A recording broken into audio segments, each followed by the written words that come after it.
Hello दोस्तों, unique blogger channel में आप सबका स्वागत है। तो दोस्तों, आज मैं आपके साथ शेयर करने वाली हूँ जो साबुन का जो टुकड़ा रहता है छोटा छोटा सा, तो उसको हम क्या करते हैं, साबुन को हम लोग फेंक देते हैं, है ना। चाहे वो आपका वॉशरूम में हो या फिर किचन में हो, तो इस तरह का जो छोटा छोटा साबुन रहता है हम लोग क्या करते हैं, उसको इस्तेमाल में नहीं लेते, हम उसको फेंक ही देते हैं। तो दोस्तों, आज मैं दिखाऊंगी कि वो छोटा छोटा सा साबुन का टुकड़ा किस तरीके से आप इस्तेमाल में ले सकती है। साबुन का कवर जो है आप बहुत ही बढ़िया तरीके से इस्तेमाल में ले सकती हैं। तो ज़रूरी नहीं है कि इसको आपको करना ही है, लेकिन मैं जो टिप्स आपको बताने वाली हूँ, अगर आपको इस तरह का दिक्कत होता है तो ही आप यूज़ कीजिए, है ना। तो चलिए देख लेते हैं आज का पहला वाला टिप्स। तो यहाँ पे देखिए, साबुन को मैंने रख दिया बाथरूम पे। अब साबुन का जो कवर है उसको मैं किस काम में लगाऊंगी, आप थोड़ा सा ध्यान से देखिए। तो क्या होता है ना, हम लोग अपने घर में बहुत तरीके का साबुन रखते हैं, या तो फिर एक ही ब्रांड का साबुन हम लोग रखते हैं। तो ये जो छोटा छोटा साबुन रहता है, ये हाथ क्लीन करने के लिए होता है। बाथरूम में हो, चाहे आप किचन में रखती हो या फिर वॉश बेसिन के पास रखती हो, सिर्फ हाथ क्लीन करने के लिए। तो इस तरह का साबुन रहता है और मैंने उसको डिब्बे में इकट्ठा करके रख दिया है सारा साबुन, ताकि हमें आसानी से मिल जाए। और यहाँ पे अब मैं क्या करने वाली हूँ, देखिए यहाँ पे मैंने ले लिया है एक सॉक्स। तो ये पुराना वाला ही सॉक्स है। तो इसके अंदर मैं डाल दूँगी सारा साबुन का टुकड़ा। और यहाँ पे देखिए, साबुन का कवर मैंने, साबुन केस मैंने एक साइड में अलग करके रखा हुआ है। तो उसका भी इस्तेमाल मैं आपको दिखाऊंगी। और अगर आपके घर में इस तरीके से साबुन रहता है, देखिए जो गृहिणी अपने घर के कामों में जो है छोटा छोटा सा जुगाड़ करना पसंद करती है, मतलब बचत करना पसंद करती है, उन लोगों के लिए टिप्स है। और जो लोग बोलते हैं ना कि ये फालतू का टिप्स है, बेकार का टिप्स है, दोस्तों ज़रूरी नहीं है कि सबको ही ये करना है। लेकिन जो लोग जो गृहिणी बचत करना पसंद करती है ना, मैं बोल रही हूँ, उनके लिए बहुत ही बढ़िया टिप्स है, मनी सेविंग टिप्स है। तो देखिए, यहाँ पे मैं आ गई हूँ बेड के पास। तो किसी किसी के घर में क्या होता है ना, अगर प्योर, अगर साल सेगुन के आपके बेड होता है तो फिर उसमें घून नहीं लगता है। लेकिन किसी किसी काठ होता है ना, इतना अच्छा क्वालिटी का काठ नहीं होता है।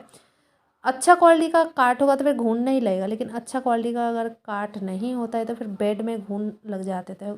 इसका एक सॉल्यूशन है कि आप गद्दे के नीचे आप अपना साबुन का कवर रख दीजिए, इससे घून नहीं लगती है। तो आप 7-8 दिन तक कवर को रख सकती है, उसके बाद आपको फेंक देना पड़ेगा। तो चलिए दोस्तों, देख लेते हैं नेक्स्ट टिप्स। तो यहाँ पे मैंने ले लिया है, देखिए, जब भी हम लोग गैस को क्लीन करते हैं तो सर्फ लेते हैं या फिर विम बार लेते हैं, तो उसको आपकी ज़रूरत नहीं है। इस तरीके का जो सॉक्स के अंदर मैंने रखा हुआ है ना साबुन को, उस छोटे छोटे टुकड़े का जो साबुन था उसी से आप क्लीन कर सकती है। एक्स्ट्रा करके आपको जो है यहाँ पे सर्फ या फिर विम बार या फिर कुछ और चीज़ की ज़रूरत नहीं है।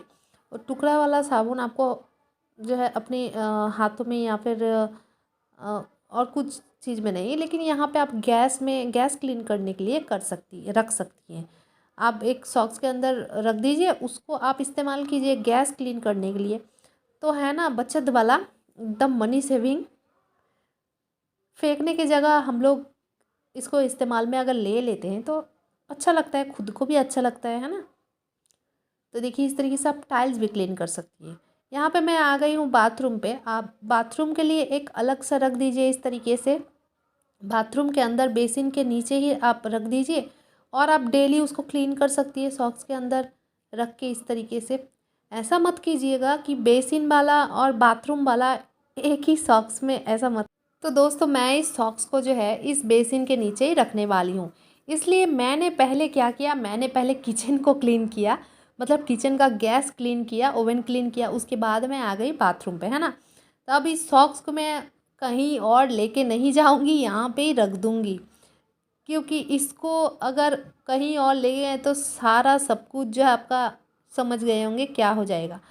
तो चलिए देख लेते हैं नेक्स्ट टिप्स। तो यहाँ पे दोस्तों क्या होता है, आपके जो भारी भारी लहंगा होता है या फिर भारी भारी जो काम रहता है आपके साड़ी में, तो इससे क्या होता है ना, स्टोन रहता है। तो स्टोन अगर रहता है आपके साड़ी में हो या फिर आपके दुपट्टे में हो या फिर आपके लहंगे में हो, तो पिन जब हम लगाते हैं तो पिन लगाते टाइम क्या होता है ना, बहुत दिक्कत होती है। इस तरीके से हम पिन लगाने में क्या होता है ना कि वो अंदर तक नहीं जाते। मैं सेफ्टी पिन का बात कर रही हूँ, या फिर कोई सा भी पिन हो, जब भी हम लोग इस तरीके से उसको अंदर तक लेके जाते हैं तो दिक्कत होती है। और किसी टाइम तो साड़ी भी, मतलब साड़ी थोड़ा सा फट फट जाता है तो ख़राब हो जाता है। तो आप एक काम कीजिएगा, यहाँ पे आप ले लीजिए साबुन, और साबुन में आप थोड़ा सा घिस दीजिए इस तरीके से। घिसने के बाद क्या होता है ना, ये थोड़ा सा चिपचिपा सा हो जाता है। फिर ये आसानी से आपके कोई सा भी कपड़ा हो, कितना भी भारी कपड़ा हो, उसके अंदर ये चला ही जाता है। देखिए इजीली ये चला जाता है, आपका कपड़ा फटता नहीं है ना। देखिए इस तरीके से।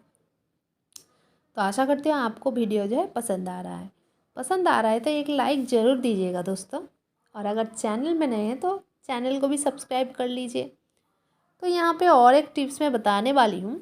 यहाँ पे मैंने लिया है एयर पिन और नोज़ पिन। अगर इस तरीके का पिन आप, दिक्कत होती है अगर आपको पहनने में या फिर छोटे बच्चे को पहनाने में, अगर कान का जो है छेद थोड़ा सा, मतलब होता है ना दिक्कत कभी कभी, तो अगर ऐसा दिक्कत होता है तो आप सरसों का तेल भी ले सकती है, और फिर साबुन की मदद से भी आप दे सकती हैं। तो चलिए दोस्तों देख लेते हैं आज का नेक्स्ट टिप्स। तो यहाँ पे मैंने ले लिया है प्रेशर कुकर। अब प्रेशर कुकर क्या करने वाली हूँ, तो प्रेशर कुकर धोने के बाद जब भी हम लोग खाना वाना इसमें बनाते हैं तो यहाँ पे ना बहुत सारा पानी जो है रह जाता है। अगर आपको फ़ोड़न बोड़न या फिर कुछ भी करना है तेल से, तो इसमें पानी में आप जो है तेल नहीं डाल सकती, क्योंकि ये बहुत ज़्यादा छिड़कता है ना।